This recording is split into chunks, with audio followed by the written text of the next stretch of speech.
이사야 16장 1절에서 14절까지 말씀을 살펴보도록 하겠습니다. 위기에 처한 모압을 향한 하나님의 구체적인 권면이 소개됩니다. 과거 모압이 다윗 왕국의 봉신이었던 것처럼 예루살렘을 통치하는 다윗 후손에게 조공을 바치고 그곳을 피난처로 삼을 것을 선포합니다. 1절에서 5절은 모압을 향한 권면입니다. 이사야 선지자는 모압이 하나님의 심판에서 벗어나 패망을 면할 수 있는 두 가지 방법을 제시합니다. 하나는 이 땅의 통치자에게 어린 양을 드리는 것입니다. 모압이 남유다에게 조공을 바치라는 것입니다. 모압은 이스라엘이 남과 북으로 나뉘어져 있을 때 북이스라엘의 지배 아래 있었습니다. 북이스라엘 아방 때에는 복종의 표시로 모압 왕 메사가 매년 양 10만 마리와 수장 10만 마리의 털을 조공으로 바쳤습니다. 남유다에도 그렇게 하라는 것입니다. 이 땅의 통치자는 표면적으로 유다의 왕을 가리킵니다. 그러나 본질적으로는 이스라엘의 하나님 여호와를 가리킵니다. 그에게 양을 보내라는 것은 여호와를 섬기고 경외하라는 의미입니다. 궁극적으로는 이스라엘의 하나님이신 여호와를 굳건히 의뢰하라는 명령입니다. 이를 통해 요압이 유일한 구원이 유다가 섬기는 여호와 하나님께서 나옴을 고백하며 하나님을 섬기는 백성이 되라고 우회적으로 강조하고 있습니다.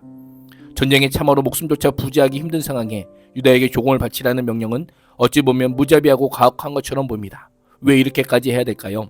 위기의 상황에 있을 것이기 때문입니다. 2절은 비유를 통해 모압의 위기의 절망을 극대화합니다. 모압의 여인들을 아르논 나루에 떠다니는 새와 보금자리에 흩어진 새 새끼에 비유합니다. 가장 안전할 가정과 공동체가 파괴되고 보호자 없이 방랑하면서 모압의 딸들이 아르논 강의 건널목을 헤매고 있습니다. 언제 어디서 해를 당할지 모르는 위협에 처해 있습니다. 적에게 점령당한 성들의 주민들이 목적지도 없이 무작정 길을 떠나고 있습니다. 굶주림과 고통에 기진한 피난민들은 강을 넘지 못하고 우왕좌왕하다 뒤쫓아오는 적에게 죽임을 당합니다. 모압의 통치자들이 빨리 시온으로 사전을 보내 도움을 받지 못한다면 모압의 피난민은 죽음을 피할 수 없습니다. 모압이 하나님의 멸망으로부터 구원을 받을 수 있는 두 번째 방법은 아수르의 침략을 받아 모압 땅으로 피난 온 유다 사람들을 받아들여서 뜨거운 대낮에 시원한 그늘을 들이우는 나무처럼 아무도 해하지 못하도록 숨겨주는 것입니다. 하나님께서 유다의 피난민을 나의 쫓겨난 자, 멸절하는 자 앞에 있는 그들로 묘사하며 유다 백성들이 비록 범죄함으로 인해 징계를 당하고 고난 가운데 있지만 여전히 유다 백성을 하나님의 백성으로 여기고 있음을 강조합니다. 모압이 패망을 면하기 전에 남유다 피난민들을 보호해야 하는 이유를 남유다를 괴롭히던 대적이 멸절했기 때문을 밝혔던 이사야는 5절에서 보다 근본적인 이유를 알려줍니다. 다윗의 왕권이 회복되기 때문입니다. 다윗의 장막에 한 보좌가 이내로서 굳게 세워지고 정의를 추구하고 공의를 신속히 행하는 한 재판관이 진실함으로 그 위에 앉을 것이기 때문입니다. 인자함으로 굳게 서서 정의와 공의를 행하는 왕은 장차 오실 메시아의 통치를 암시합니다. 6절에서 12절은 모압의 교만입니다. 15장에서 이미 모압에 대해 심판을 선포한 이사야는 다시 모압의 교만을 고발하며 모압의 파국적인 재앙이 임하는 이유를 알려줍니다. 바로 교만 때문입니다. 6절에만 교만이 3번, 거만이 1번 언급됩니다. 교만과 거만은 같은 어근을 가지고 있습니다. 교만이란 높은 곳으로 올라가는 모습을 가리키는 것으로 여기서 파생된 명사들은 모두 여호와 하나님께 기속되어야 하는 위엄과 영화로움을 가리킵니다. 그러나 그 자리를 넘보는 태도가 바로 교만입니다. 교만은 하나님께서 앉으셔야 할 자리에 내가 앉는 것입니다. 이사야는 모압이 심판 선포에도 불구하고 죄를 돌이키지 않았음을 강조하며 교만이 극에 달했음을 보여줍니다. 그의 자랑이 헛되도다라고 선언하며 모압의 교만이 무너질 것임을 예언합니다. 무엇이 모압을 그토록 교만하게 했을까요? 7절 이하는 모압이 의지했던 정치적 경제적 기반을 알려줍니다. 모압이 어느 날 갑자기 풍요를 빼앗긴 자신의 운명을 한탄하며 통곡합니다. 전에 맛있게 먹던 기랄레셋의 건포도 떡을 생각하며 웁니다. 이제는 구경도 어렵게 되었습니다. 포도산지로 유명한 헤스본과 시마와 야셀의 극상품 포도나무가 말라 황폐하게 됩니다.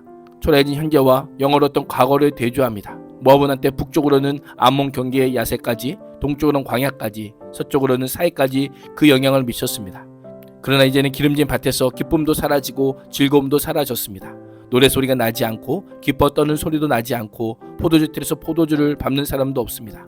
폐허가 된 포도밭과 가수원에는 수확하는 즐거움이 사라지고 적먹감만 맴돌 뿐입니다. 여호와께서 모압의 교만을 징계하시기 위해 추수의 즐거운 소리를 그치게 하셨기 때문입니다.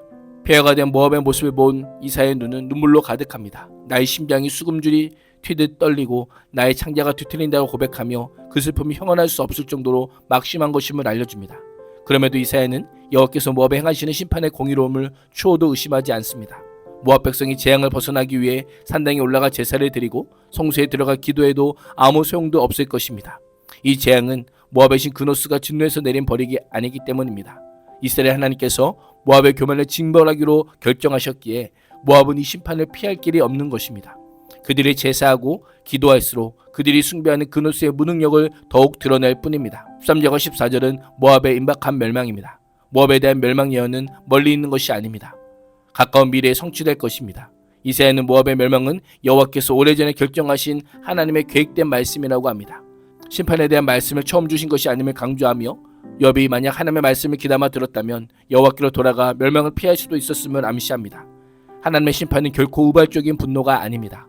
이사야 선지자는 이례적으로 심판의 시기도 언급합니다. 고대 근동에서 전쟁을 위해 고용한 용병의 근속기한은 보통 3년으로 알려져 있습니다. 주인에게 고용된 일꾼은 계약을 마칠 때까지 자유를 얻지 못한 채 열심히 일해야 했습니다.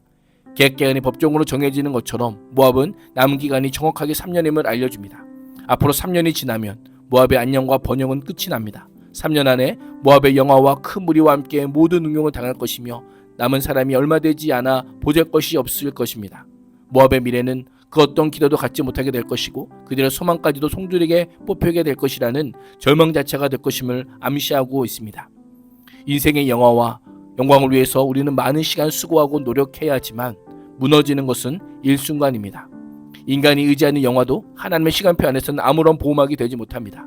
모압의 임박한 멸망에 대한 선포는 진정한 지혜란 하나님 앞에서 인생의 부귀와 영화를 자랑하거나 교만하지 않고 겸손함으로 의의 길을 걷는 것임을 보여줍니다. 오늘도 교만과 거만, 자랑은 모두 버리고 하나님만의 피난처로 삼아 겸손하게 의의 길을 걷는 인생이 되기를 주님의 이름으로 축복합니다. 기도하겠습니다. 하나님, 세상의 영화와 성공을 자랑하지 않게 하시고 오직 주님만 우리의 피난처와 소망으로 삼아 겸손히 의의 길을 걷게 하여 주옵소서. 예수님의 이름으로 기도합니다. 아멘.